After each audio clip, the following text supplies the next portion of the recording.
Enough with the bullshit. Well, I fucked up again. Another great game, right? Yeah, it was great. They came back from 17 down. 17 down and won by 7? Yeah. And the fucking line, the line was 3.5. I know. I was like, there's no way Boston beats them by 3.5. They beat them by fucking 7. Yeah. So I thought the Nets were going to come back on fire the second game. Anyway, you want to save this shit for the podcast, maybe? No, we're live anyway, so we're good. But I think they're going to sweep the Nets, and I think you'll be able to get your shot to go to Boston. Yeah, I hope they sweep the Nets. That would be incredible. And then the Bees are good too right now. And then they play Philly. I like going to Philly games in Philly. They are crazy. It's fucking awesome, man. When you wear your Pats shit too. Yeah, I wear all my Celtic shit. Yeah. You got some fucking balls wearing that shit in here, yelling shit at me. UFC sucks. Like it's fucking awesome. They man. got balls on And those then if kids. you beat them in Philly, it's even better. That'd be so fun. That'd be a sweet Easter conference. Everybody always bitches about Philly fans. I love Philly fans. They're out of their fucking minds, Yeah. and it makes the game so much more fun. Exactly. So yeah, hopefully Boston sweeps the Nets. I could see it. And the Bees are good too.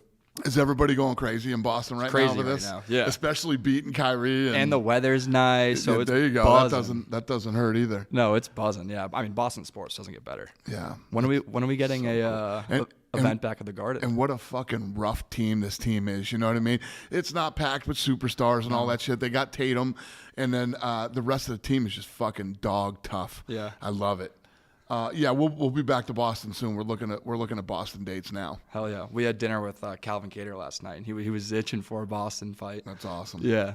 No, but I love it. So, yeah, Dana, thank you so much for having us in your space. It's beautiful here. Pleasure. But how you been? I'm good, man. Yeah.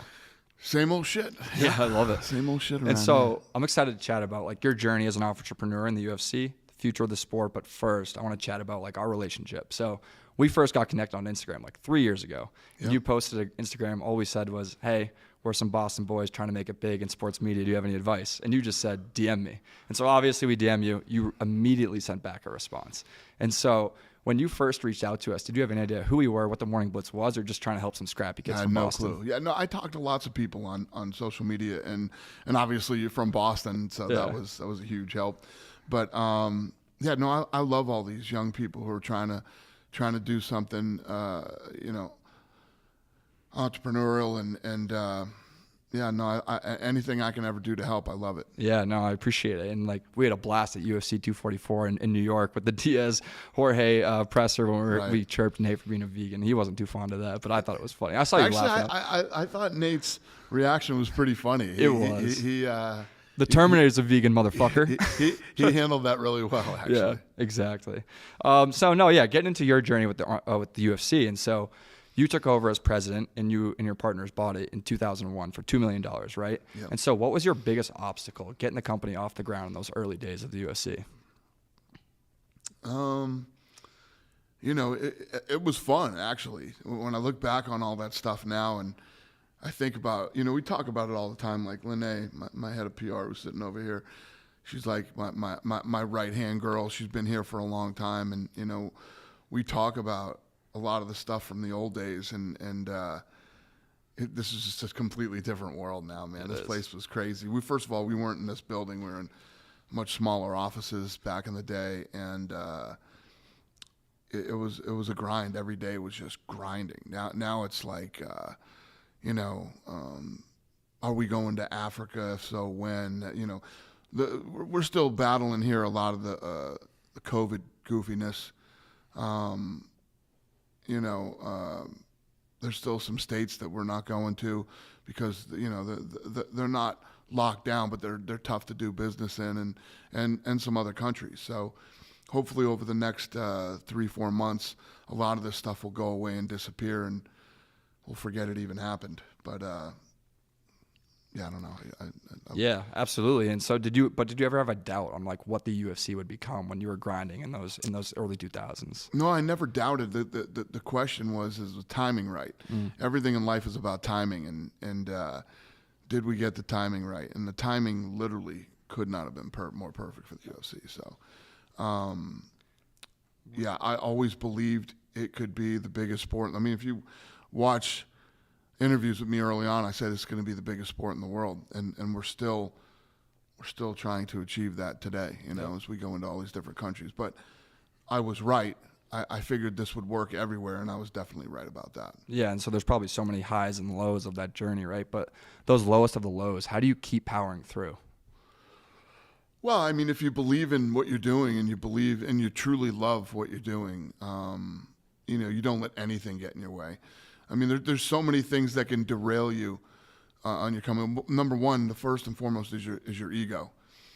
Your ego, if you look at, you're telling me fucking Guns N' Roses couldn't get back together and play. You know how much money those guys lost and how many people didn't get to see them play? It's all because of ego, Do you really hate these guys that bad? You got together at one point and liked each other and created something incredible and put out albums that are unbelievable, and now you could be touring and doing all the, it's all about keeping your ego in check and not losing your fucking mind. Yeah. You buy this thing for $2 million, then we go $40 million in the hole, then it turns around and it's this rocket ship. It's super successful. There's so many different ways that you could get sideways with your partners, like me and the Fertitta brothers. We never allowed that to happen. We're as close now as we were back then, and that's the major key to success. If you have partners, keep your ego in check and don't lose your fucking mind. Yeah. And remember why you got into this and how it all started and who did what, and the Fertittas put up the money early on, and I got lots of recognition and credit. There was never any infighting over any of that stuff. So, it needed all three of us to do what we did and to build it into what it is today. I love to hear it, and I feel like when you find something that you love and you do it with people you love, that's like the key to happiness, right? It's just, you have to remember, you're doing what you love to do, and you're doing it with people that, no matter what's going on today, as long as one of your partners doesn't lose his fucking mind, like I'm telling you, yeah, it's so silly. If you look at all the things that have been super successful that have blown up over ego, I mean that's the first thing. Absolutely. And I feel like in business and throughout your whole journey, you've kind of had a fighter's mentality when it comes to your business strategy. Is that right? Mm-hmm. Yeah. 100%. You have to. I laugh every time I hear people saying, yeah, I don't like working for other people, so I want to work for myself because I want to set my own hours and I want to. Yeah, right. Let me tell you what. When you work for yourself, there are no days. There's no Christmas. There's no fucking Easter. There's none of that shit when you work for yourself. In the early days, it's a grind. Exactly. It's you're working through all those holidays. Every day something bad happens. Every day there's problems. Every day somebody's trying to fuck you and take what you've built, and you know what I mean. It's a war every day when you get up in the early days. Yeah, absolutely. And you can't fully embrace that and go through that process without it being, going back to the thing, being something you love to do, or you won't be able to handle that. Yeah, I mean, another thing that we talk about all the time, in the old days around here, it's quiet around here these days. First of all, I'm obviously 20 years older than I was when we started this fucking thing, so I was a lunatic in the early days. And when you're building something like this, you that has to be your mindset. There was a lot of screaming, yelling, madness going on around here back in the old days. But funny stories and shit like that. But yeah, I'm a lot more mellow these days. It's a lot easier around here than it used to be. But once you get to a certain level of success, you have to keep your hands on the wheel and you have to keep steering.